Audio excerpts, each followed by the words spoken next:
Harper is heartbroken when circumstances force her to sell her late son's boots he never got to wear. Her life changes when an old stranger comes to see her the next day. "Mom, how long are we gonna stand here?" Harper's youngest daughter Emily broke the silence in the graveyard. She and her older sisters Chloe and Amy had accompanied their mother to their little brother Jack's grave. Jack had lost his battle with pneumonia 6 months ago. It seemed all Harper knew was grief. First she lost her husband Sean just months after Jack was born 5 years ago, then she lost Jack. Then another storm arrived just as the dust settled in a single mother's life. Her youngest child Emily was diagnosed with cancer. Harper did everything she could to save her daughter's life. She worked 2 cleaning jobs and sold all the furniture her mother-in-law had left before she died. But the money was barely enough for Emily's initial treatment. Surgery was still pending and Harper couldn't afford it. She borrowed money from her friends while her monthly Social Security payouts were fully utilized on utilities. The struggles Harper faced daily seemed to have no end. At one point, she decided to sell all her remaining furniture, antique items, and even Jack's possessions to the flea market for a steal. As Harper rummaged through her dead son's belongings, she came across a pair of unused leather boots. She remembered buying them for Jack when he had a fancy dress competition in pre-K. He'd wanted to dress up as a cowboy, but he didn't get to do that due to severe flu. Harper wiped off the dust on the boots and held them close before kissing each one.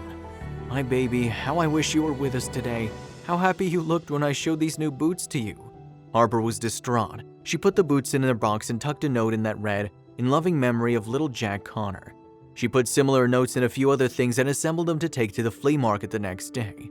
At the rummage sale, Harper ran into Barbara, an older lady presumably in her 70s checking out secondhand clothes. What intrigued Harper was that the woman was picking only the best clothes and bargaining with the seller to cut the cost by a few dollars.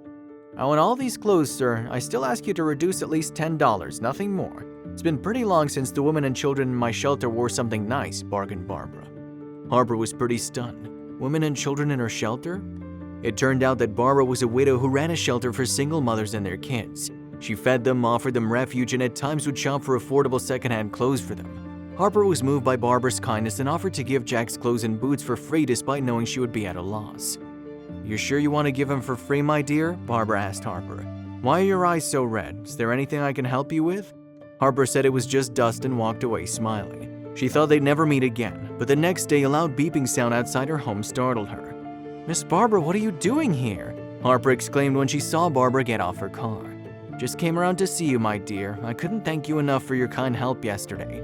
I found the notes in the items you gave me. I asked the flea market organizer for your address and he told me you lived here. Would you take me inside for a cup of coffee?" Harper was pleased Barbara came by to visit, but she feared the older woman wouldn't like it inside the house. She thought her living conditions would not appeal to the eyes of a rich woman like Barbara, but she couldn't refuse. She led Barbara inside her house and shyly stood behind as her guest looked around astonished. "State of your house says it all, my dear. See, sometimes it's not a bad idea to ask for help. All of us need support at some time or another," Barbara said. "When my husband died, I was widowed and helpless. I was left to care for a little son. I crawled my way out of my struggles. My life as a single mother was a roller coaster, don't ask, but I believed in myself and made my weaknesses into my biggest strengths. Today I can help all those homeless mothers and kids. They're like family to me." Harper's eyes brimmed with tears and she was unprepared for how kind the older woman would change her life soon. "This house would be gone in a few weeks. I'm planning on selling it for my daughter's surgery," Harper revealed. Then she told her story to Barbara, who offered to help. She invited Harper and her daughters to live in her shelter. "You can stay there as long as you wish after you sell the house. I'll provide for you and your children."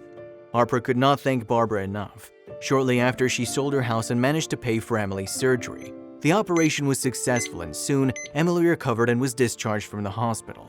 Harper and her daughters lived in Barbara's shelter for 2 years. During this time, Harper worked in an eatery owned by Barbara's son Matthew. Upon Barbara's reference, she was hired as a cashier for good pay and a bonus. Harper bought a lovely little house 2 years later and moved in with her children. Though the home was very compact, it never lacked comfort and love.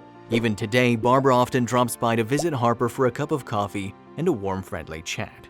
If you liked the video, please give it a thumbs up and consider sharing it with someone who may find it interesting. Thanks for watching, and I'll talk to you in the next one.